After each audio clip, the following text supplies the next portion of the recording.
Good evening. I'm delighted to welcome you all to New Unity and the Newington Green Meeting House and be able to introduce the Right Honorable Jeremy Corbyn as our guest speaker for the 2025 Richard Price Memorial Lecture.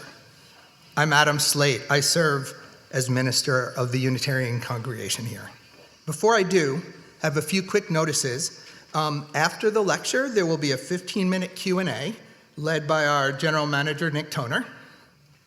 I also want to thank everyone who's helped make tonight possible. All the volunteers, Jeremy Corbyn's staff, Vic Ryder and Nick Toner from New Unity, who lead our Arts on the Green programming, and Lois Keaton, who was central to helping plan this year's lecture. Let's give them some applause.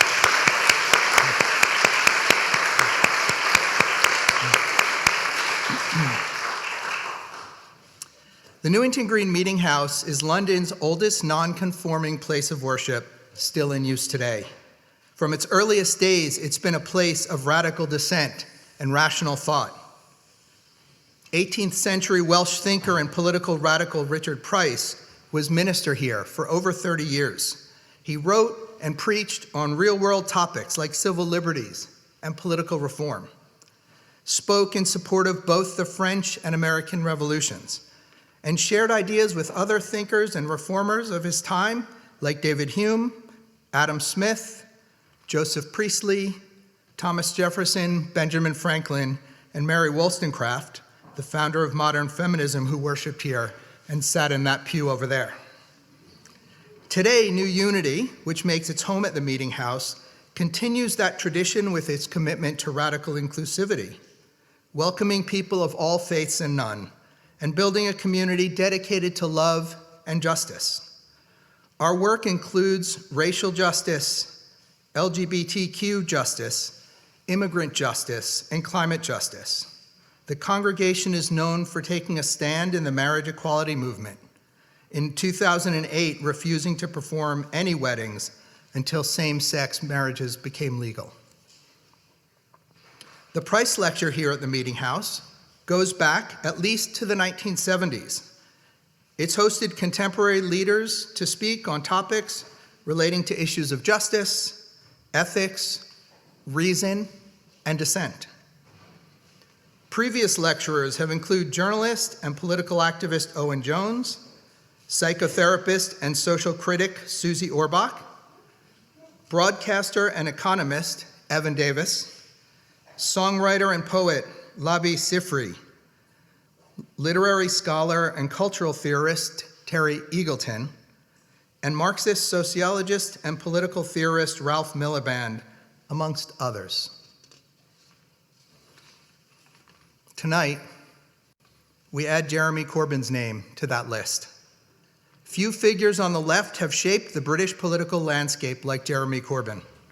Born in Wiltshire to politically engaged parents, his childhood was steeped in radical thought. He joined the Labour Party at the age of 16. He was first elected to Parliament to represent Islington North in 1983. In 2015, he was voted leader of the Labour Party by a significant majority, a position he held until 2020. And last year, after being barred from standing for re-election as a Labour candidate, he ran as an independent and won by a large margin. Throughout his political career, he has remained committed to ideals like socialism and pacifism. Mr. Corbyn has tirelessly and continuously sought to represent the needs of people living in poverty, marginalized groups, including asylum seekers, and oppressed populations here and abroad. He has worked for affordable housing and been part of numerous anti-war efforts. He has said that each and every one of us has a part to play in ensuring change and must continue to do everything we can to bring about a kinder and fairer world. In 2013, Jeremy Corbyn was awarded the Gandhi International Peace Award for a decades-long career upholding the Gandhian values of social justice and nonviolence. In 2017, Foreign Policy magazine named Mr. Corbyn to its top 100 global thinkers for inspiring a new generation to re-engage in politics. Jeremy Corbyn has expressed an appreciation and respect for this church's radical, rational, non-conforming tradition and the courage and intellect of several of the best-known members of its community, Richard Price and Mary Wollstonecraft. I have no doubt if these champions of human dignity, justice, and dissent were alive today, that respect would be mutual. Please join me in welcoming the 2025 Richard Price Memorial Lecturer, the Right Honorable Jeremy Corbyn.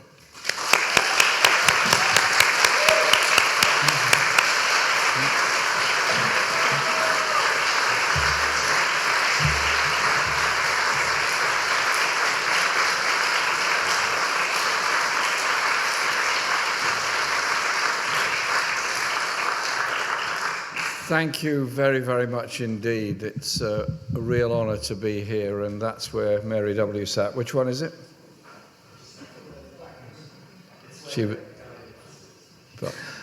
I love coming into this chapel, and I came in here on one occasion. The BBC asked me to name my political hero. So I said, it's Mary Wollstonecraft, and you're going to come and film it in here. So they did, and it was a discussion about her life and her approach to things.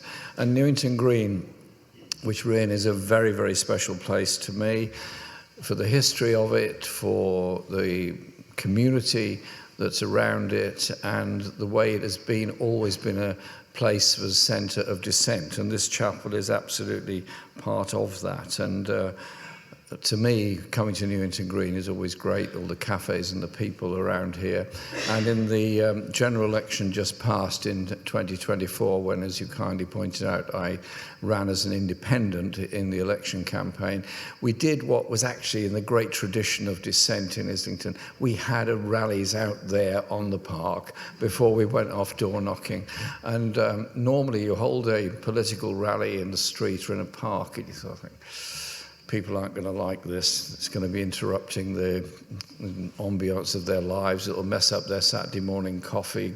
All kinds of serious problems could come as a result of that. Not a bit of it. We set up the loudspeaker out there and they all came and joined in. It was fantastic, because that's what it is about, making politics popular and interesting for people. And so around here we also have the Mildmay Community Centre just nearby, which is also a very important place, and the factory centre also. So we have that sense of community around here, which I particularly like. And this building, this chapel, is actually part of that. And I have here a copy of A Short History of Newington Green, written by the late Pat Haynes. Pat was a councillor for Mildmay Ward for a very long time, and was somebody who did a great deal to try and preserve local history. And he was a great friend of Arnie Rosen, who used to live across there on Newington Green. And Pat wrote these, but also did a great deal to get plaques and things put up around the borough to give us a sense of understanding of history, because he recognised that we have a fast-moving community in London, here, like everywhere else. And sometimes those fast-moving communities miss out completely on the history of the place. And so what is great about this chapel is you do bring the school in, you do bring the schools in, you do bring other people in, so they can understand the significance of this building and what went on in it. And I don't know if any of you have seen it, but the wonderful mural in honour of Mary Wollstonecraft that's on the playground in Newington Green School was done by the children of the school. And that is something I think that's really nice, that children did that mural to try and understand something about her life. And when we brought a school party in here once, they were sort of fighting with each other to sit over there. They all wanted that seat there, which was great.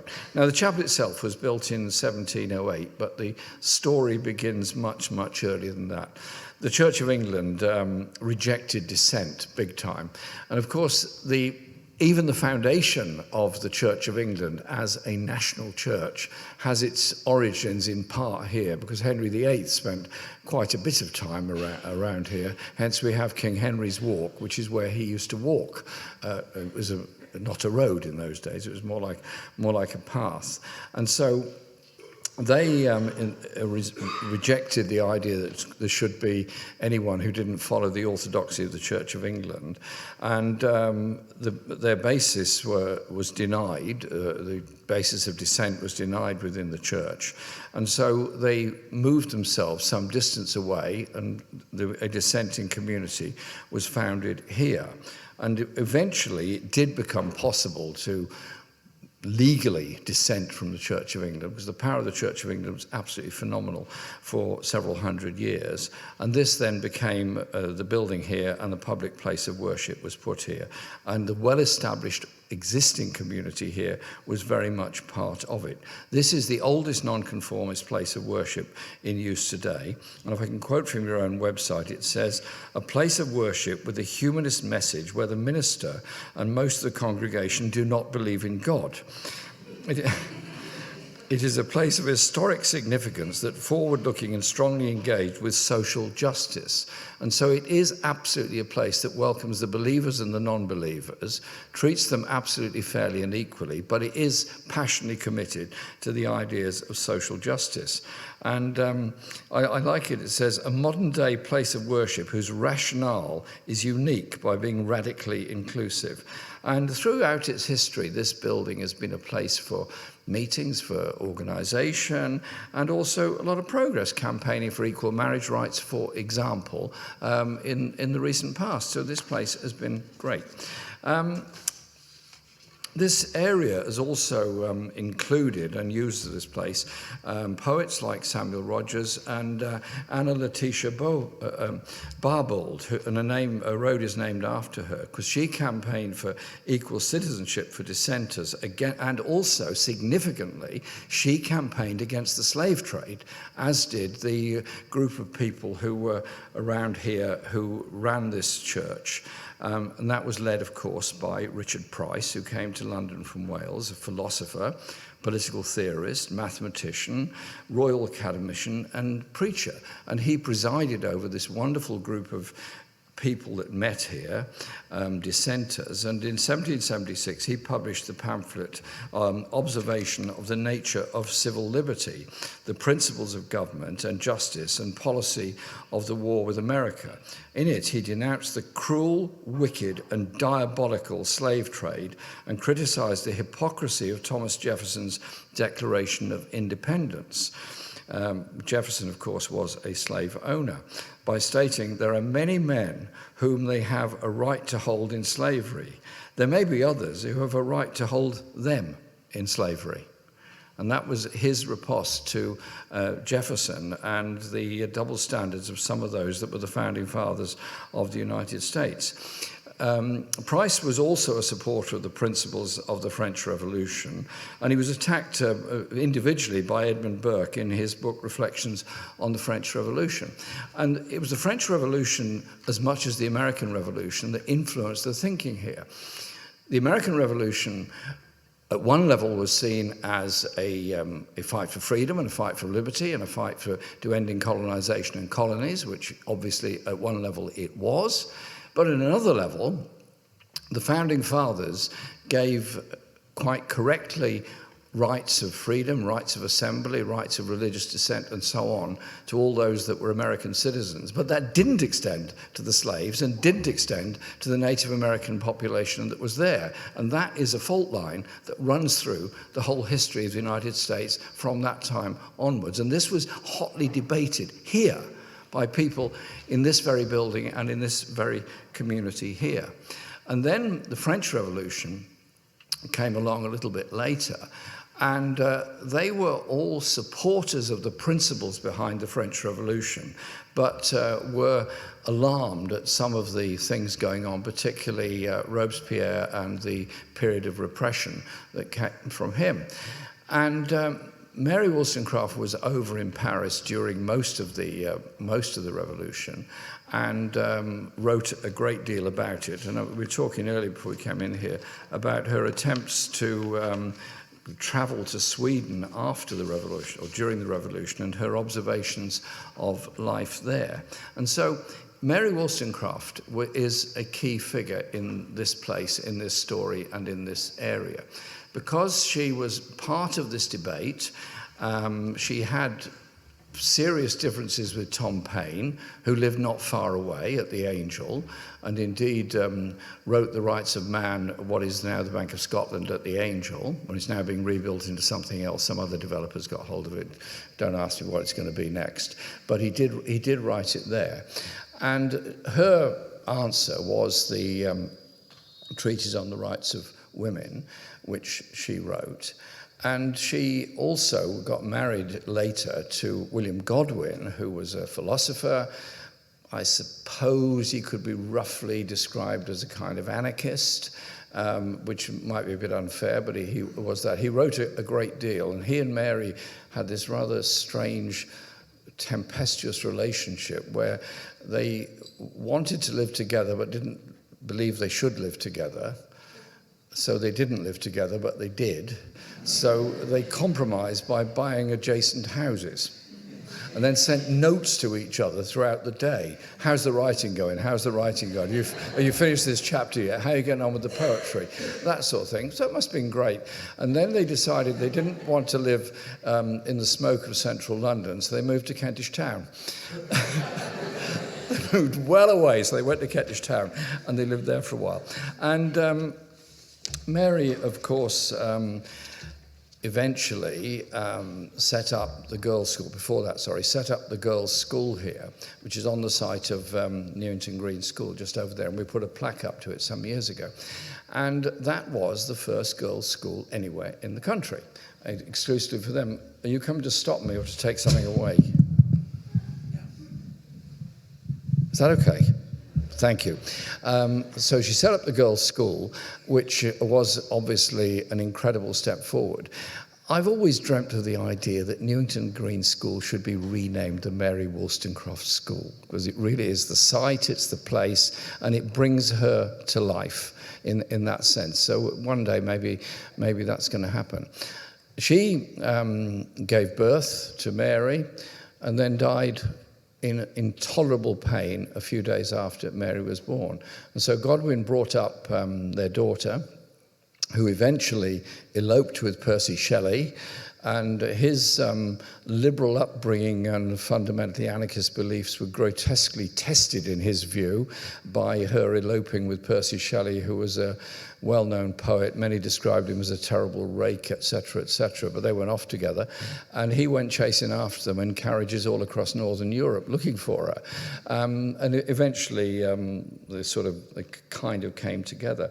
And so it's that sort of thing about the feminism that Mary was writing about and trying to persuade the other people within this group of the importance of it.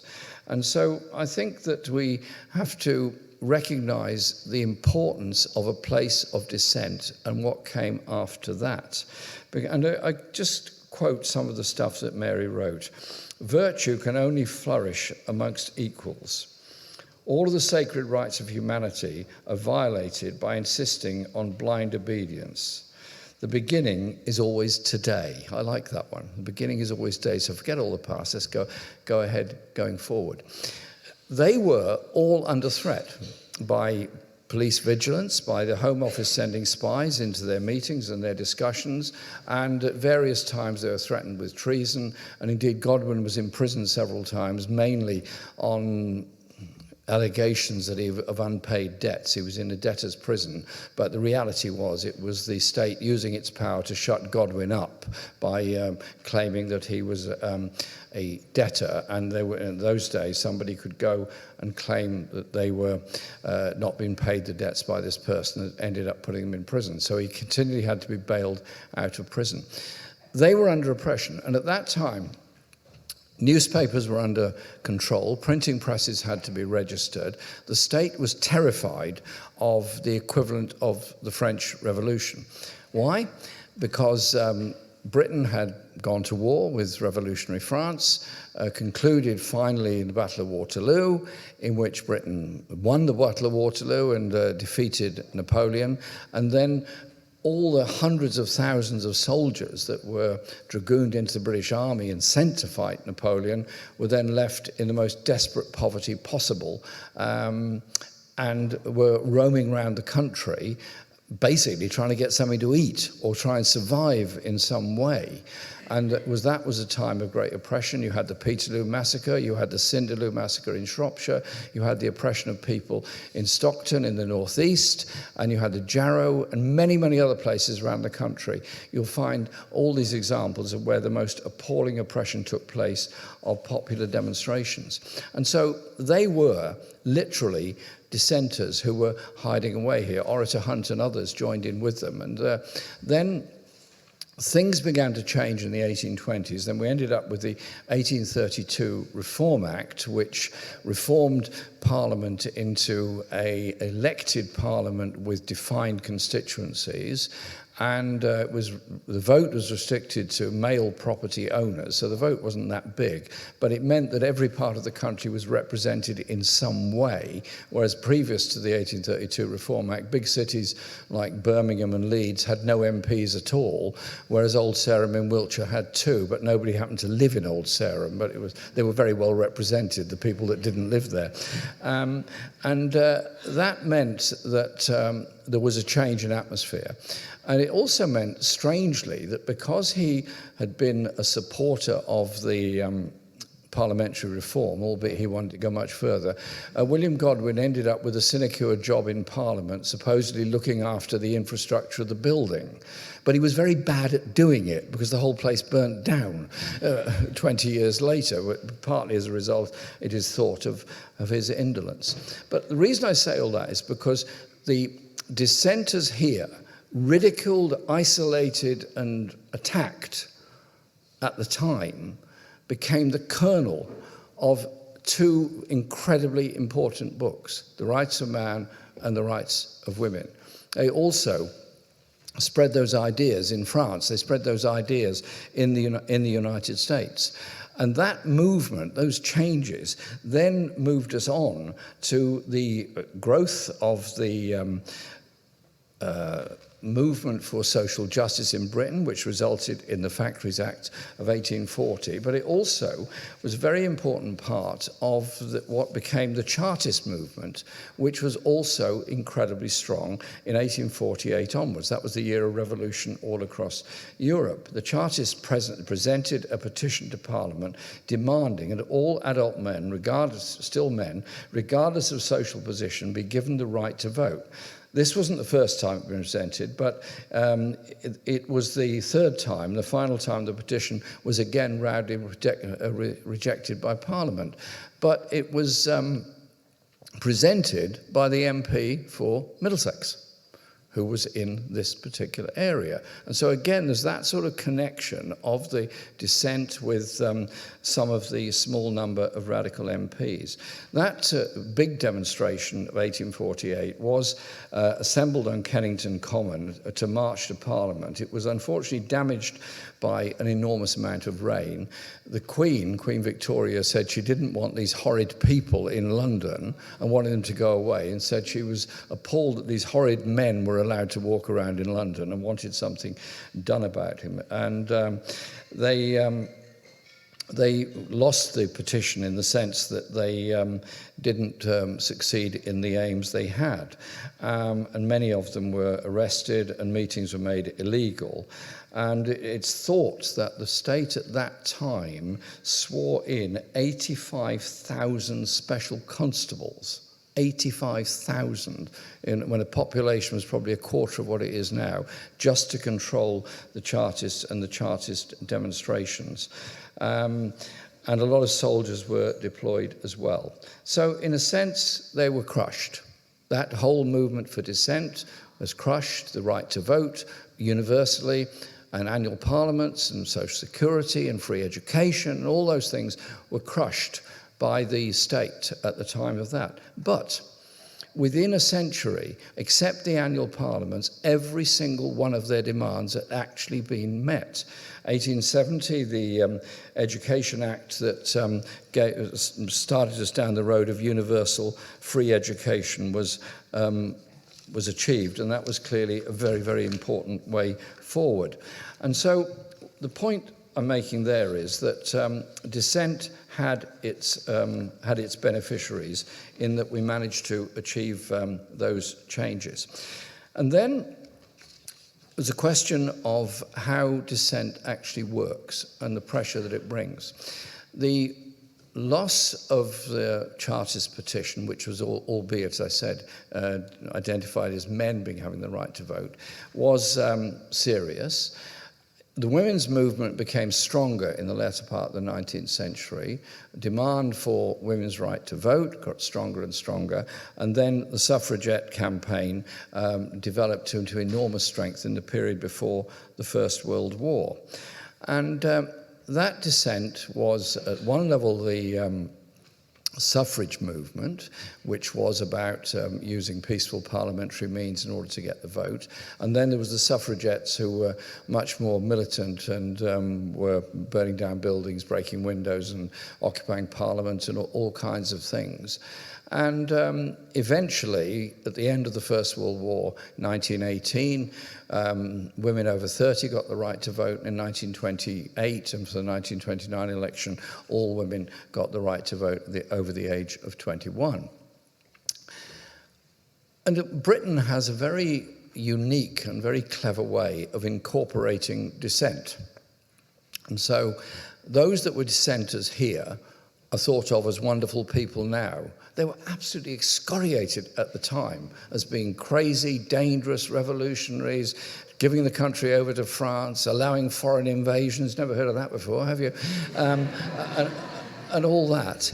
And yet, later on, they said, you know, they were fine people who did it, who were part of our great national story.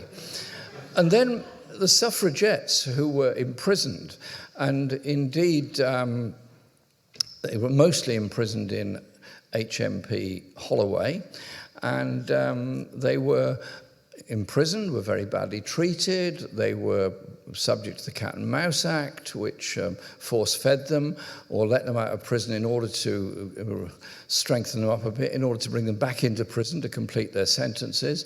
And so it went on and on. Yet, almost 100 years later, postage stamps, banknotes, exhibitions, books, memorials, all said how wonderful the suffragettes were, and they were part of our national story. And so it is this way of always trying to incorporate those elements of dissent that go with it. And so I think the concluding point I make from the earlier part of what I wanted to talk about on the 19th century was that the dissent, the sacrifice and the destruction of life that happened in Peterloo, in the other uprisings, actually had an enormous effect in that social change came at the end of it. They sacrificed a great deal. And when members of Parliament go on about the wonderful way in which British democracy has always continuously worked and so on and so on, not one of those people would be in Parliament if it hadn't been for the English Revolution in the 17th century, if it hadn't been for those that fought for the parliamentary reform of 1832, would not be there if it hadn't been for the Chartists, if it hadn't been for the suffragettes, and so much more. So I sometimes urge them, when they're about to pass some new piece of even more repressive legislation about public order and public assembly, think from whence you have come before you do it to other people, because it is part of the rights that we have achieved.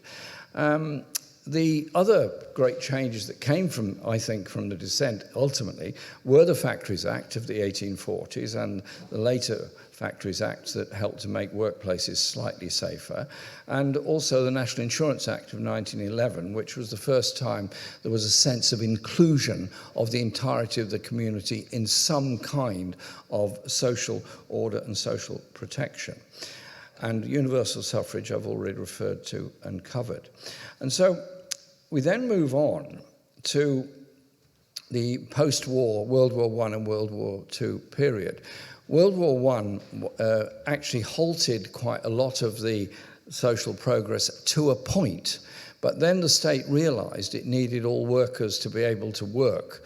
And actually, working conditions probably improved during the First World War because they were so desperate to produce armaments and make sure they were there.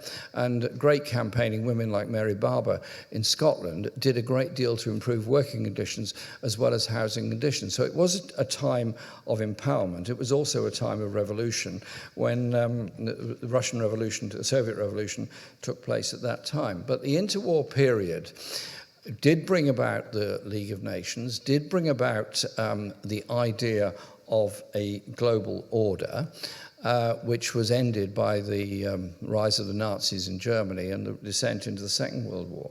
But I think the most significant period for human rights and justice, which I want to conclude my section of my lecture talking about, is the post-war period. First of all, the development of the United Nations, which was, yes, a compromise between the USSR and the USA, and the establishment of a Security Council with powers of veto, which I think has long past its sell-by date, and we need a complete reform of the United Nations and real democracy within the United Nations. But that's not to say we should end or break up the United Nations.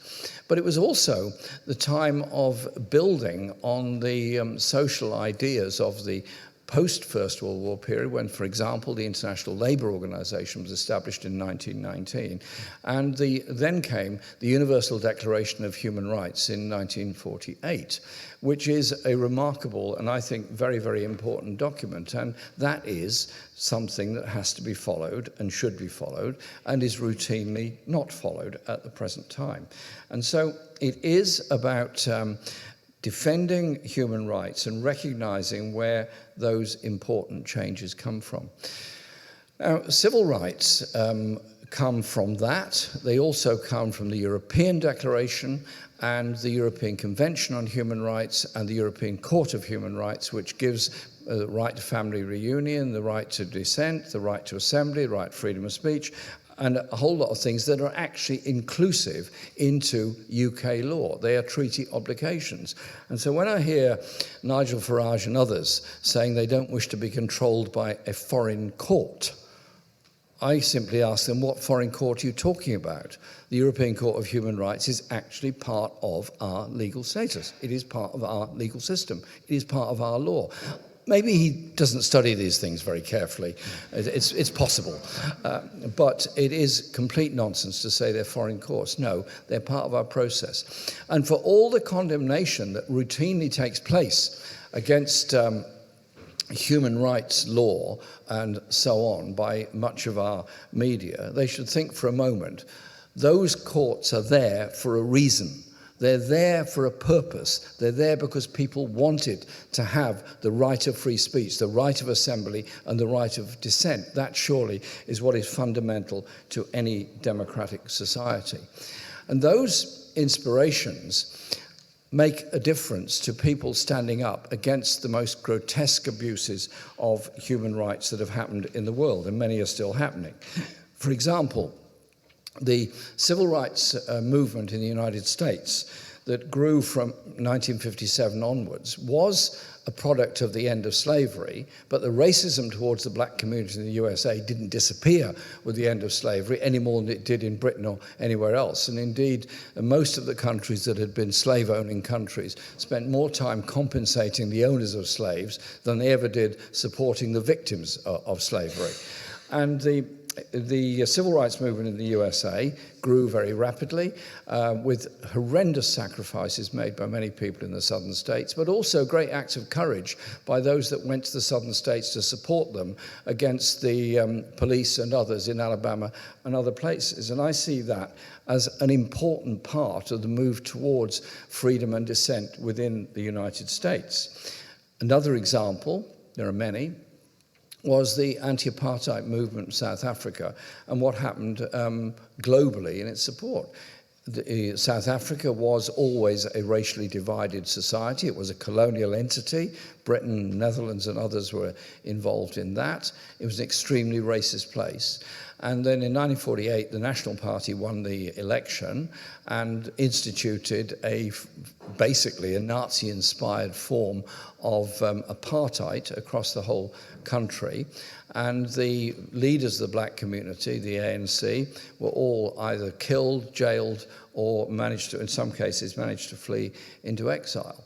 The opposition to apartheid was always very strong in South Africa, but subject to horrendous attacks by the police and other forces. We were told that the anti-apartheid system was ended in South Africa because of world solidarity and people understanding it. It's not really true. The opposition to apartheid globally was very small throughout the 50s and most of the 1960s. And I recall as a young activist in Shropshire in the late 60s giving out leaflets against the South African cricket tour and against apartheid in South Africa, being abused, spat at, shouted at and everything else by people on the streets just for speaking up against apartheid in South Africa. It wasn't until much later that the anti-apartheid movement became the hugely popular thing that it was, and eventually apartheid ended, 1990, Mandela's release. Why? Because of the uprisings in Soweto and the other places. It was the black activists in South Africa that ended apartheid. The rest of us who did what we could were essentially trying to give them support, but it was their struggle, and they won that struggle. But again, the British ability to include is astonishing. Nelson Mandela came to Parliament twice, actually. The first time shortly after he'd been released from jail, from Victor Verster prison. He came to London and gave a talk in Westminster Hall, the debating chamber of Westminster Hall. It's not that big. And MPs were invited, and about 50 came, something like that. And Mandela spoke for a while, which was interesting. And then gradually the attention span of my parliamentary colleagues reduced and diminished, and they one by one sort of, I gotta go. So eventually the room was completely empty except for 2 MPs. And Mandela looked and said, what do I do now? And his staff said, well, you can go now. There's nobody left. He said, no, there's two here. There's 2 brothers here. I want to talk to them. So he came and sat down at a table with Tony Benn and me. and had a little chat with us about stuff. And then he's sort of sitting there. I'm sitting here, and Tony's sitting there. And Tony, by that time, taken his jacket off, and his braces were showing and all the rest of it. He had his braces on, going like this with them. And then he's got this stubby pencil out, and he's writing stuff down. So Mandela looks at me and says, What's he doing? What's he doing? I said, don't worry, it's for his diary. So Tony was just writing his diary of the conversation with Mandela. And then when Mandela, after the 1994 election, came back to Britain on a state visit, which was correct and it was brilliant, and he spoke in Westminster Hall, the big chamber, the huge hall. It was absolutely packed out, MPs, lords, anybody else could get in. There was probably 1,000 people there, packed in. And he got up to speak, and he was being welcomed and praised. And you'd think every MP there had spent their whole life in the anti-apartheid movement. They'd never done anything but campaign against apartheid ever since they'd been left primary school, which, I mean, he was a sort of pleasant guy. Yeah, okay, all right, fine, thanks. And then at one point he said, I want to thank everybody that did everything they could, whenever they could, to help us to freedom and to build the Rainbow Nation. Then he paused and he looked like this. And he said, of course, everybody did what they could. Then he looked like this. It's nothing personal, I'm just looking at you. Then he looked up and continued his speech. The person sitting where you're sitting was Margaret Thatcher. And it was the most brilliant moment because it was just pure theatre. And Margaret, I suspect, wasn't terribly happy about that, but there you go. You can't please everybody. And so what I want to finish with is this question about the right to protest and the right of free speech within our society. Those that met here in the early part of the 19th century drew on all the ideas, the philosophical ideas of peace, of freedom, of understanding, of international understanding, of opposition to slavery, opposition to racism, all those things. And then every so often, the state gets alarmed, every state gets alarmed when people are protesting, and they try to oppress it. And that is what we're now going through, a new stage of censorship, a new stage of repression, and a new stage of preventing people, particularly young people, from showing any kind of political dissent. And it's serious, and we have to be prepared to speak out about it.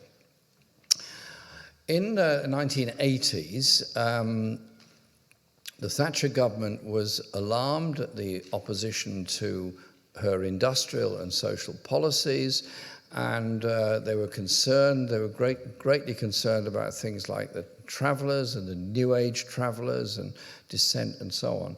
So they introduced the 1986 Public Order Act, which was to control public processions and assemblies. And I was part of a campaign against this particular piece of legislation. We organised a big rally in Hyde Park against it. A lot of people came, and then there was some problems, and it wasn't really a riot, but there was some problems in the Marble Arch area of the park. Incredibly exaggerated by the press, who were informed well in advance of what was happening by police who were on the scene. And the next day in Parliament, those of us that had been at the rally, same again, Tony Benn and me, were condemned for being there and inciting a riot. I was actually trying to stop the riot, but never mind. Don't let the truth get in the way of a good story. And we were utterly condemned by everybody, including the leadership of the Labour Party, of even being there at all. And then a few years later, the power that the police had been given by the Public Order Act was attempting to be in use, but not very effectively, because the anti-poll tax activities became very big and very, very strong. And eventually there was that enormous demonstration in London, and I was at that, when eventually Thatcher had to resign and the poll tax was actually gone as a result of that. And that was again actually a point of demonstration and dissent, which brought about the end of the grotesquely unjust poll tax. But there's been a series of other issues that have come along since then. Anti-terror legislation tends to give an enormous amount of power to the police and the state. The 1974 Prevention of Terrorism Act, brought in the wake of the appalling pub bombings in Guildford and Birmingham. The Birmingham 6 and Guildford 4 campaigns became very much part of the political scene. One of the Guildford 4 lived in Islington, Paul Hill, and I got to know him very well. I visited him in prison many times. He was the first person ever to be arrested under the Prevention of Terrorism Act, which gave the police the power to arrest and hold without charge for up to 7 days, and they could be interviewed without any legal access to any legal rights or anything else. And indeed, nobody knew where they were. And in those circumstances, people confessed to things he confessed to something he couldn't possibly have done. And he spent over a decade in prison as a result of that. Eventually, he was freed. It was much more than a decade in prison. Eventually, he was freed by the Court of Appeal after a very substantial campaign that went on for several years. That is where the whole attitude of stopping dissent gets you to, where you bring in legislation which gives untrammeled powers to the police that then arrest people, imprison them, and you get confessions out of them. And I remember speaking to the Birmingham 6, who were also treated the same way, PTA. I met them in prison, talked to them. I said, why did you confess to something you patently didn't do and could not have done? And they said, well, could you put yourself in our position? So I said, well, I'll try. I said, take me through it. They said, look, You're arrested for something you know you haven't done. You're beaten up by the police on the way into the police station. You're beaten up in the police station. You're put in a cell. You're deprived of sleep. You're told you're a mass murderer. And you're told that if you carry on like this and don't agree to this statement that we've written for you, basically admitting to something you haven't done, then it's going to get bad for you and bad for your family. And by the way, Parliament's thinking about bringing back the death penalty. So they said, look, who else wouldn't end up signing something they couldn't possibly have done or agreed to because of the pressure? That happened here in this country. And so that's why we have to always defend dissent, the right to dissent, the right to free speech, and above all, the right to independent access to law and independent access to judiciary. And so from that, we won the right of appeal, we run the Criminal Cases Review Board, and I would say that that was a very important step forward. I'll finish, because I must finish soon, on this thought that since then we've had a number of other public order laws that have come in. The Police Crime Sentencing Courts Act of 2022 attached absurd prison sentences for people causing a public nuisance. That was the one that said you can demonstrate but you mustn't talk. You've got to be quiet. Demonstrations must be quiet and respectful of the community as a whole. And I think what we're now seeing is a whole new range of protests against the right to protest and the right of dissent. Now, I've been involved in organising anti-war protests all of my life. And my first ones would have been CND marches in the 1960s and so on. And people that organise those marches go to the most extraordinary lengths to make sure they're organised, that they're properly stewarded, and the police are aware, and there's cooperation with the police and so on. They're not actually trying to cause an awful lot of problems. What they want to do is get their message out that we need to be opposed to war or whatever particular thing is that they're protesting about. And you think back to the great demonstrations that have taken place against war, such as the 2003 London demonstration against the Iraq War when more than 1 million people came. Yes, I'm very well aware it didn't stop the Iraq War, but everybody that was there remembers they were there. Everybody that was there remembers why they were there, and everybody that was there is determined not to have another Iraq War and another series of lies and went on into doing that. And we now have the criticisms and attacks on people who are speaking up for the Palestinian people in the present time. And we have organised a very large number of demonstrations, and by and large they've been entirely peaceful, but the extraordinary efforts the police go to try and prevent them taking place, to try and reroute them and try and make them as ineffective as possible indicates something to me. And Priti Patel, when she was Home Secretary, wanted to introduce legislation to ban the big march. We had the biggest one, which had almost 1 million people on, that went to the US Embassy now in Battersea. She wanted to introduce legislation to ban the march altogether by bringing Parliament in on an emergency sitting just to pass this legislation. And apparently she was confronted by senior police officers who said, well, that's all very well, Home Secretary. It's absolutely fine. We will, of course, do whatever you wish. But when 1 million people arrive in London on Saturday, what do you expect us to do? What do you actually expect us to do? Because they're going to come, they're going to meet, they're going to march, and we will have to facilitate it because that is what we are required to do by all the other laws that you've got. And so that protest worked in the sense the government was forced to back off from draconian legislation to ban the right to protest because they didn't like people speaking out about what was happening in Gaza at the present, when still happening in Gaza at the present time. And so this attack on the right to protest then goes much further, particularly in the USA, but to some extent here, on what's happening on universities, where students in the USA have been removed from university. Those that take part in Palestine demonstrations in the USA have been removed from courses. Academics have lost their jobs as a result of it. And Trump has now removed the independence the academic independence of a whole swathe of universities in the USA by saying they will no longer get any federal funding unless they control the demonstrations and what's going on and prevent Palestine being spoken of in any way whatsoever. He might have bitten off more than he can chew is taking on Harvard, because they're so big, so powerful, and so wealthy. Maybe they'll just carry on anyway. But it's a pretty dangerous time when the president of the USA says he's going to close down universities because he doesn't like what some of their students say and what some of their students actually do. And we have then the power to arrest and detain climate action protesters and give them absurd prison sentences. Yeah, it is a nuisance when people delay traffic. It is a nuisance when people protest about things. Of course it is.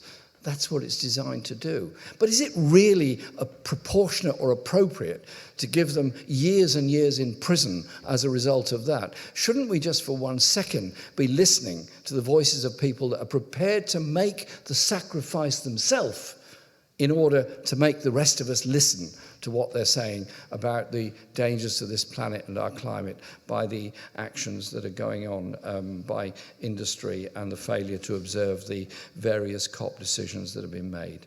And so my inspiration comes from this place, comes from the history of those that dissent, and my understanding of my role as a Member of Parliament is that I was elected by the people of this area to hold government to account. Now, one time I was hoping to be the government that would have been held to account, but I was looking forward to empowering Parliament to hold our government to account to a much greater degree than parliaments do at the present time. A strong democracy is a vibrant democracy that does hold the powerful to account, does hold government to account. If we do nothing about protecting the right to dissent within our society, then we're failing historically. If we allow this kind of legislation to go through, we're failing in what we're trying to do. And when we now have a government in office which is sadly taking money out of the welfare budget, putting much more money into the arms budget, spending much more on defence, and apparently preparing us to go to war, I reach for the history books and say, hang on, we've been there before. Those that spoke out against the First World War, 1912, 1913, 1914, they were the ones that were saying there has to be an agreement between the nations of Europe to stop this war going on. Working class people in Britain shouldn't be killing working class people in Germany or anywhere else. There has to be a peaceful, better way of doing it. That's why we want an international legal system to prevent war. And so it is in that spirit that I think we have to question the policies that are going on at the moment. But also, if we allow people to be imprisoned for inappropriate things, if we allow our right to speak to be destroyed, if we destroy our media and the way in which the media ought to be reporting what they're doing by either censorship or self-censorship, then we are failing historically in what we have to do. And so, in the spirit of Newington Green, in the spirit of this wonderful chapel, in the spirit of Richard Price, let's stand up for free speech, for liberty, for peace, and for justice all around the world. Thank you very much for inviting me.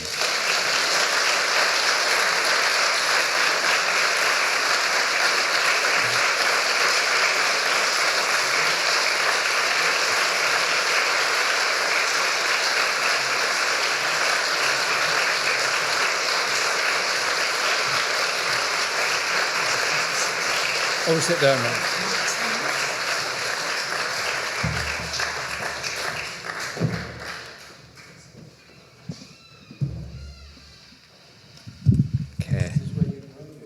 Say again? No, absolutely not. Well, I think the applause that you received has graded it very positively, so I don't think there's anything to worry about there. Everyone, hi, my name is Nick. I'm the General Manager of New Unity in this building, and I'll be chairing tonight's Q&A. We don't have very long, so I'm going to jump straight in. Lois is going to wave. She has a microphone, and she will come round and speak to you if you have a question. I want to hear from as many people as possible within 10 minutes, so please keep your questions really concise in order to give lots of people a chance to ask. But I am going to kick off, Jeremy, with my question, then move to the audience. How, in your view, do you think that the British left should respond to these assaults on liberty? Is it time for a new leftist political party? Well, as you know the modern history of Britain, I was leader of the Labour Party until 2020. Yes, we did lose the 2019 election. I take full responsibility for what I did, my role in it, and so on, and I'm quite sanguine about that.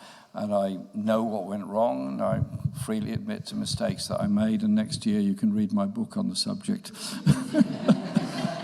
You're very welcome to, and I'll come here and talk about it if you're good enough. You can launch it here if you like. If you'd be good enough to invite me.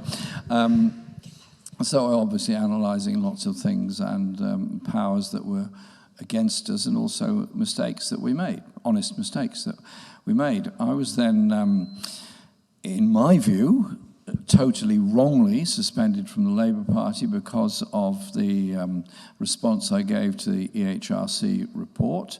Anti-Semitism is an evil in our society. Racism is an evil within our society, and it has to be dealt with. But if you're making false accusations, then don't make them.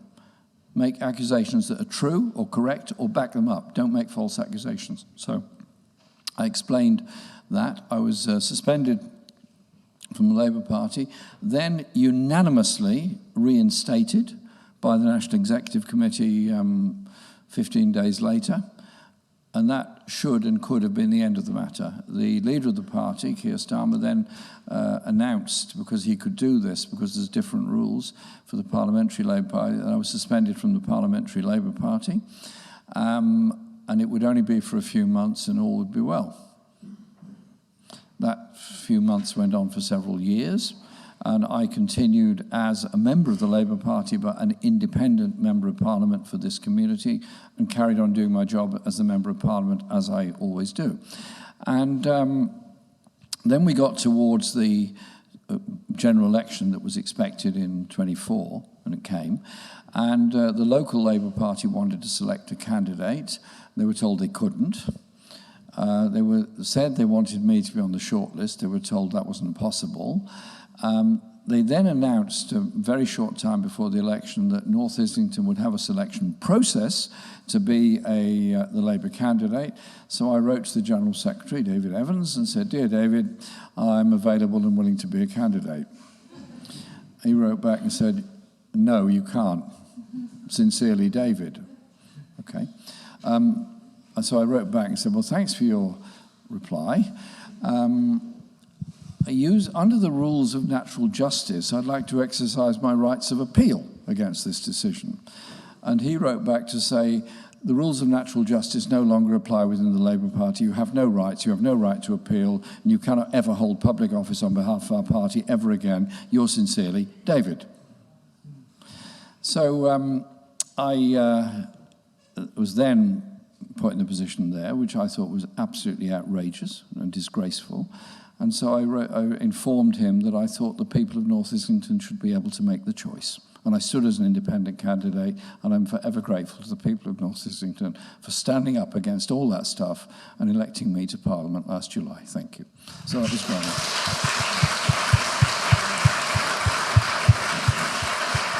And since then, I've been very active in supporting and developing independent socialists all over the country. There's a very large number of them. And through the Peace and Justice Project, we're a sort of umbrella which helps people to come together. And we organise a lot of events, music events, poetry book we've done, arms trade book that we've done, international conference which Laura's organising. We've done an awful lot of work there, bringing people together. And this is going to develop into a coherent political force that will be an alternative voice that can be put there, because I don't want to live in a country where we tolerate rough sleeping, child poverty, and yet can find another £17 billion every year for weapons of mass destruction and a whole new generation of nuclear weapons, which is actually illegal within the Nuclear Non-Proliferation Treaty. I want there to be an alternative voice in Parliament. And yesterday, I've been so angry about what's happening to the Palestinian people and so strong in support of the opposition to them, and also working with good friends like Ofer Kassif, who's a member of the Knesset in Israel, opposing Israeli occupation of Gaza and the West Bank, that I introduced a private member's bill yesterday to have a Chilcot-style inquiry into what the government's policies is, the sale of arms are, and the illegal nature of it. And so I'm going to be writing to Keir Starmer to say, well, you now know what Parliament approved of this yesterday, so now you know what the view is. This bill is there. Why don't you appoint an independent inquiry to examine your policies? I'm not expecting a positive answer straight away, but that's not the point. You've got to make the case. You've got to make the case for an end to the arms trade. You've got to make a case for peace. I can't stand turning on the television and watching children being deliberately starved to death, deliberately denied medicine, in front of our very eyes, when there's all the food and all the water and all the medicine 10 kilometres away, deliberately being killed in front of our very eyes in the 21st century. It's wrong, it's got to stop, and that's why we're going to carry on protesting until it does.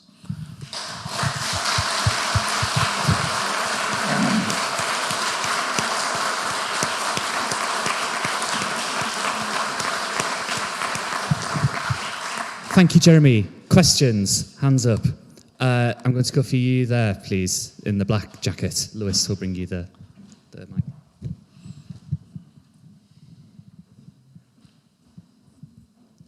Yes, good evening, folks. I'm exceptionally depressed right now about the state of the world, the state of politics, and I'm disabled. And it wasn't mentioned this evening, but the welfare cuts that are going towards armaments are coming out of specifically the money that is going to disabled people. People far more disabled than myself are going to suffer if these cuts go through. So I'm very profoundly depressed right now about the way things are. I am seeing glimmers of hope with Gaza. His private member's bill, Jeremy's private member's bill being one of them. But I would, this is more of a statement than a question. I just want to see a statue of Jeremy in 100 years' time on Corbyn Street, where people can go and basically practice free speech, if we still have free speech in 100 years' time. That's all I wanted to say. Thanks, Verona. The cuts in disability benefits, they announced £5 billion being taken out of the personal independence payments budget. Absolutely outrageous. We organised a public meeting a week later in the constituency, and people who received PIP came and described their lives and how PIP was essential to their survival.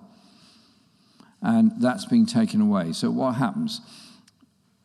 Those with disabilities are going to suffer. Those that have got family who can support them will find family members having to give up work in order to care for people. And so it goes on. We're going back to a 19th century form of indoor family welfare to look after people with disabilities or special needs. That's not right. And so I will do everything I can to continue opposing these cuts. A lot of pressure is being put. It's coming back up into Parliament in, I think, 2 weeks' time. And there's going to be votes on it. I know which way I'm going to be voting. And I want to say to all those Labour MPs that are there, I want to see which way you're voting as well on this. Are you going to stand up for people with disabilities, or are you going to spend more money on weapons of mass destruction? Your choice. And we've just got to be very blunt and very clear with them about that. I know which way I'll be voting on it. Thank you. And any more questions? Hands up. Yeah, can I go for you there, please? Yes. And in the grey T-shirt, the Nike T-shirt. Yeah.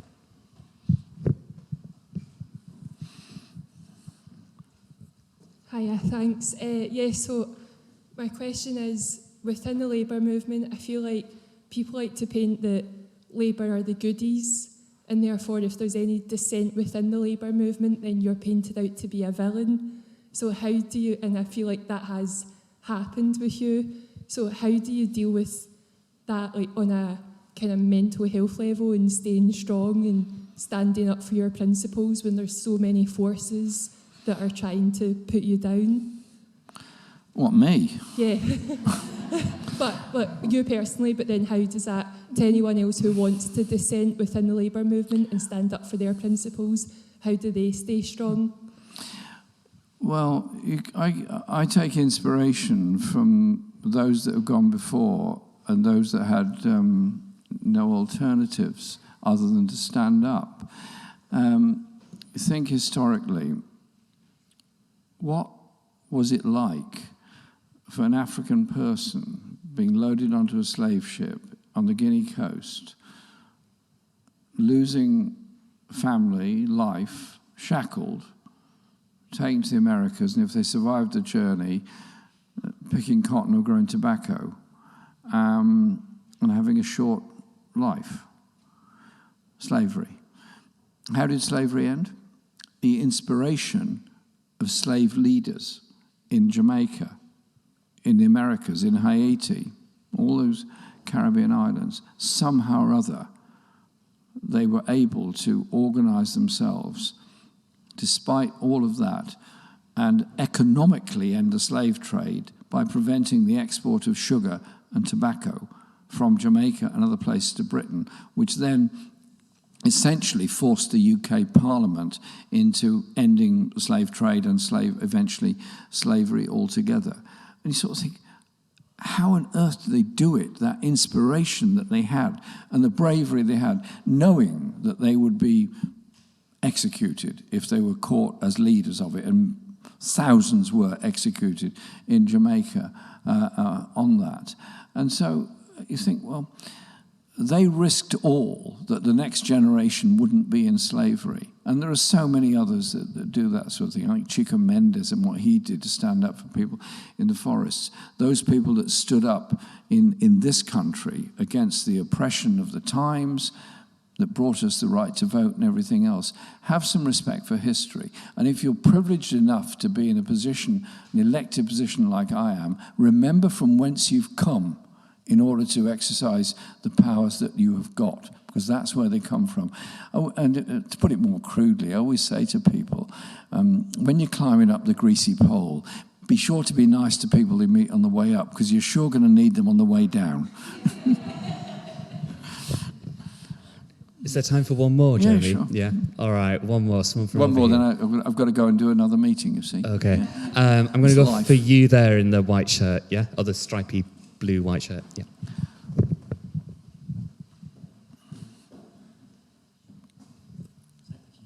Hi there, Jeremy. Thank you so much for speaking.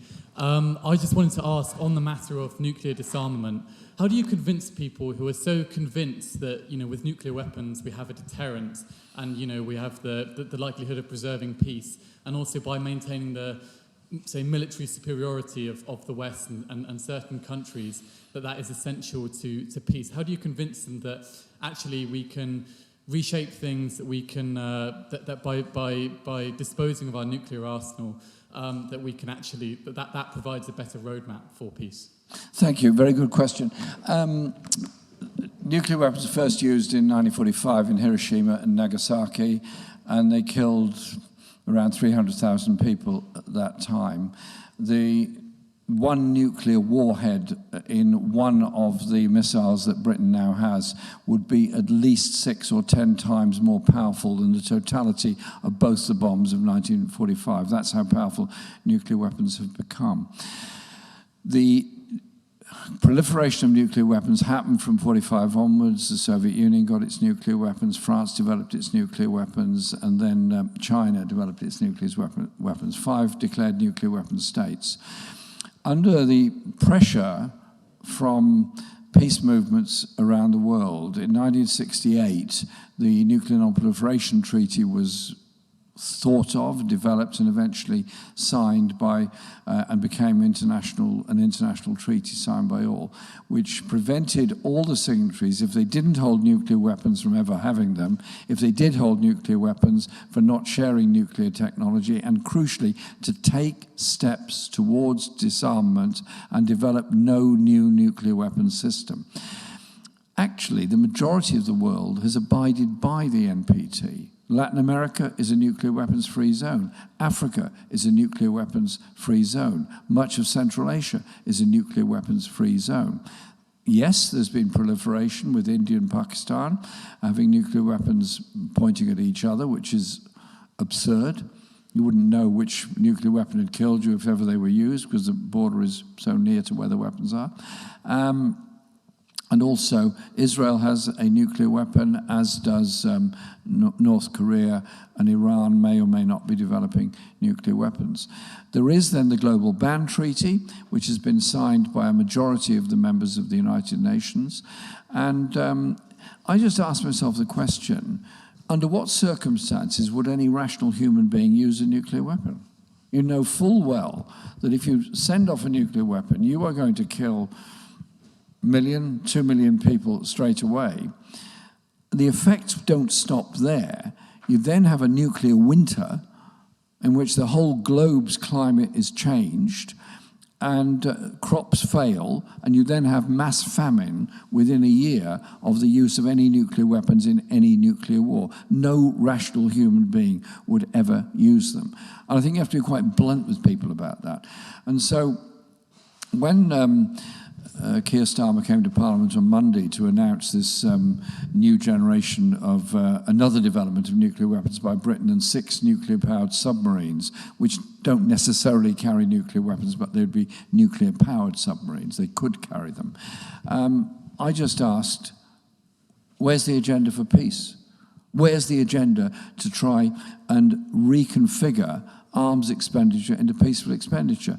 Last year, arms expenditure was $2.7 trillion across the globe, of which just under $1 trillion was from the USA, the rest from the rest of the world. And this year it will go up. Last year it went up 9%. This year it'll probably go up even more. We're in very dangerous times. An arms race is going on all around the world. A Cold War is developing. Russia is wrong in Ukraine. There's got to be a ceasefire, there's got to be a peace process, there's got to be an end to that conflict. I do not support what Russia's doing, but I do not want us to be involved in that war. I want that war to stop. I want Israel to withdraw from Gaza and the West Bank and allow the Palestinian people their lives. I want those grabbing the minerals out of the soil in Sudan to be removed from there so the Sudanese people can get the benefit, ditto in the Democratic Republic of Congo. So we've got to search for less arms expenditure, search for peace, but above all, search for processes. We underfund the UN, we underfund the peace processes, we don't give credibility or credence to those that have brought about a nuclear-free world. South Africa was developing nuclear weapons under apartheid. What did Mandela do? Cancel the whole thing. He said, we need houses, we need schools, we need hospitals. What are these weapons for? So he cancelled the whole program. Who's remembered? Mandela for bringing about peace, or those that accepted bribes to try and develop the nuclear weapons program? I think we all know the answer to that. So let's respect those that are standing up for peace, respect those that are marching for peace, but above all, as rational human beings, do we want to live in a world of war? Or do we want to live in a world where we confront the real issue which is facing us, which is environmental, climatic, and human inequality across the world? And that all comes from education. And that's where Mary W. came to teach the girls. And that's where we take it from.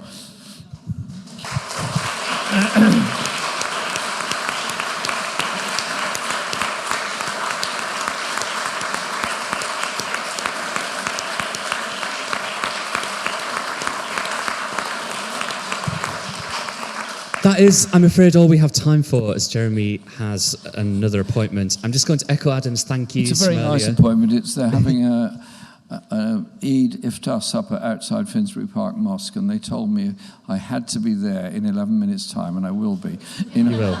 In order to make a speech to the community that's there. It's a street iftar. It's beautiful. They bring all the community together.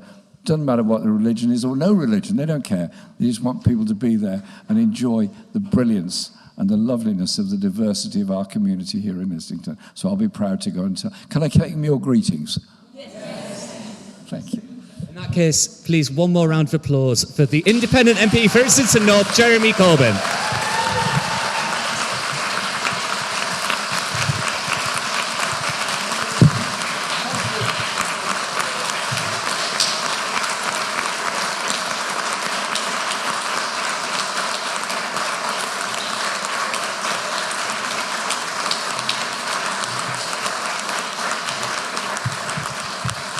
And I will remind you all, the bar is open, so please do go and get a drink or a snack.